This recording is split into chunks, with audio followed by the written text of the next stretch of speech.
You're tuning into Black and White Sports on YouTube. The no-holds-barred truth on sports. The main event starts.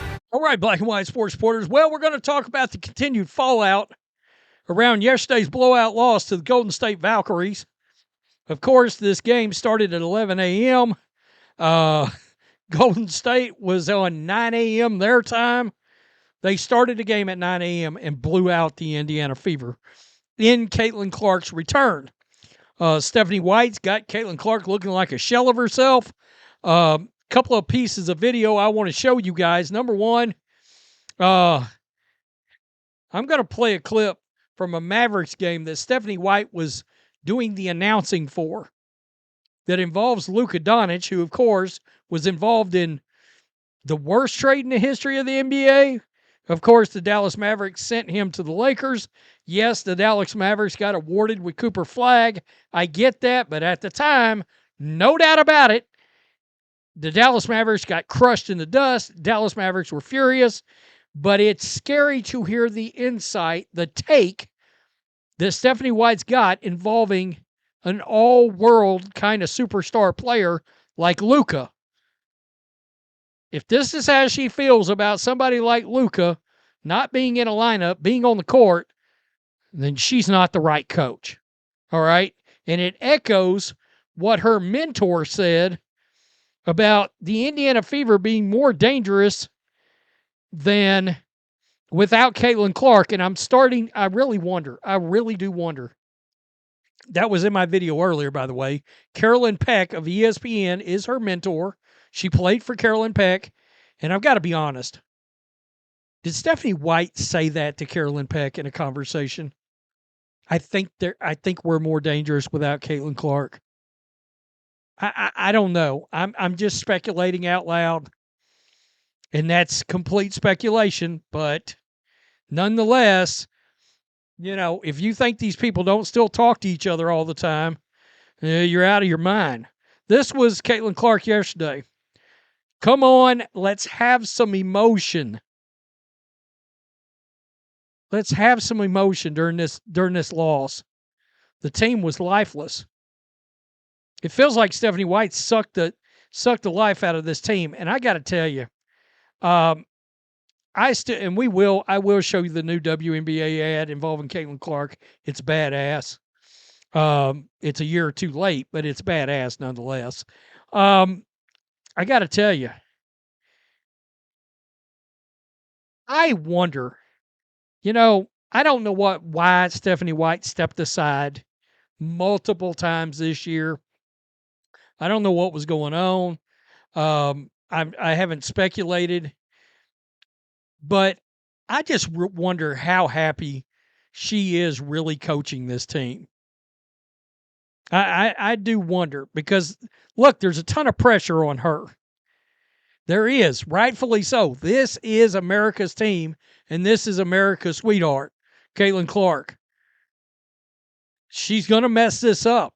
The franchise is going to mess it up. And I got to tell you right now, I think Indiana is the best place for Caitlin Clark. I do. In the Midwest, Iowa's not that far away. I mean, the only other place I would believe that Caitlin Clark would be is wonderfully accepted would be Dallas because of, well, it's Dallas. All right. If they had a franchise in Houston, I'd say the same thing there. But in that middle America part of the country or in the South, like if they had a team in Florida or someplace like that, I could see it as well. I think this is the right spot for her. I cannot imagine that they are literally going to stick with a coach and allow Caitlin Clark to get so frustrated that she wants a trade out of town. And that's what's going to happen. If they're not careful, she's going to ask for a trade. Stephanie White, right here, talking about Luka. A wrist sprain in that game and has been out since. And that puts a lot on the plate of players like Spencer Dinwiddie, who just came in, who finds Marshall for the corner three. Well, you see the Mavs just play differently without Luka on the floor. He's a guy who's high usage rate, the ball's in his hands. When he's not on the floor, that ball is moving, it's popping. Multiple players getting involved in action, and everyone's stepping up. Okay, You can hear the excitement in her voice talking about Luka not being in there. Oh, they're moving and they're popping and blah, blah, blah, blah, blah. And it's like, oh, no. You hear that and you wonder, is she one of these coaches that doesn't believe in the transcendent player, the Steph Curry, Kevin Durant, LeBron, MJ? You have to be concerned about that. You do. Some coaches believe it's all about, and look, I do believe you have to play as a team, but you have to be fully aware of who your driving force on that team is. And I just have to wonder, does she have some of the same animosity towards Caitlin Clark that some other people have in this league? I can't help but wonder that. Caitlin Clark right here is in this new WNBA ad. You'll understand why I put this comment up there. Warning, the following footage contains a woman on fire. Nets will sizzle. That's a three. Defenders will get burned. Clark, breaking ankles. Game plans will go up in smoke. Behind the back. There's a steal. Denied. All attempts to contain Caitlin Clark will fail. One thing she's got is handles. Viewer discretion is advised. She's on fire. Welcome to the W. Yeah, that's a great commercial. Like I said, it's a year or two late, but it's a great commercial. Unless you're Stephanie White, then you shut her down. I mean, that right now, Stephanie White's the one defender in the league that's truly containing the superstar. Evelyn DR, watching the Indiana Fever run Stephanie White's delusional motion offense, you know that, quote, gives us a different look. Slow-paced, old school, low-scoring, grinded-out hoops, equal opportunity scoring. Caitlin doing cardio off ball, no screens, no pick and rolls, lineup roulette. Everyone gets a turn at point guard, full loyalty to the dinosaurs. This is like being in a toxic relationship. They're making this team unwatchable, which the Indiana Fever should hear that sentence and it should scare the shit out of them, because you need to understand viewership is tied to your pocketbook. Stephanie White is running the risk of making this team unwatchable. It's tough to get through these games. Even the ones they win, by and large, aren't that entertaining anymore. Last year, extremely entertaining. Even some of the losses were, I mean, at some point, every game I would leap up out of my seat.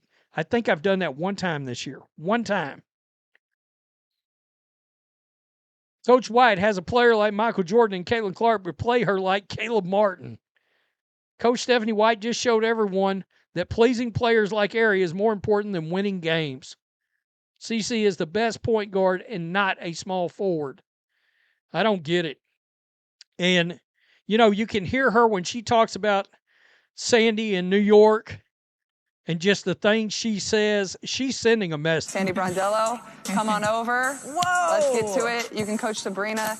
So therefore, maybe Stewie wants to come on over to my team. Whoa. Let me know. Fee, you want to give me Stewie? We have breaking news here. I don't know that I've heard of a coach being traded in the All-Star game. This is something that you're agreeing to, Fee. There's no terms to this deal. I agree with Cheryl. You know, I agree with the trade. I love Cheryl. She's my coach here. And you know what? That's just going to be worse for Team Clark, because now we got more chemistry on our side. We got more synergy. We know what we expect from each other. So that was a bad move on your part, Caitlin. We're taking you down. Oh. The coaches maybe is going to be the X factor. Okay. The coaches are maybe going to be the X factor. Hey, Sandy, defending champion, loves to shoot threes, lets her players get after it. I don't know.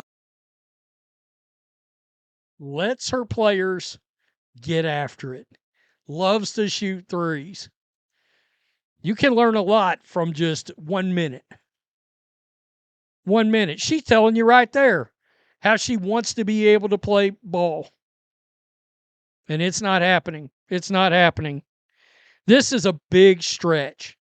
And I thought, okay, here's the opportunity coming in to going into the All-Star break. It's a big stretch of games. They can rack up some wins going into the All-Star break. Man, tomorrow night's game, I hope I see some pick and roll. I hope I actually see anything that resembles getting Caitlin Clark a look. I hope I see Caitlin Clark coming down the court in 80% of all possessions with the ball in her hand, ready to create offense.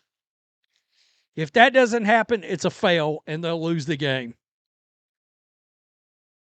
And it'll be unbearable to watch again. Tell me what you think. Peace. I'm out. Till next time. Before we jump in, make sure you go to our merch store, our Make Basketball Great Again shirt, and our newest shirt that just came out. Both shirts are brand new. The American Flag Skull Fever Enforcer shirt. And use promo code CC22 for 20% off. Thanks for watching the show. Be sure to like, comment, and subscribe. Be sure to tune in next time on Black and White Sports.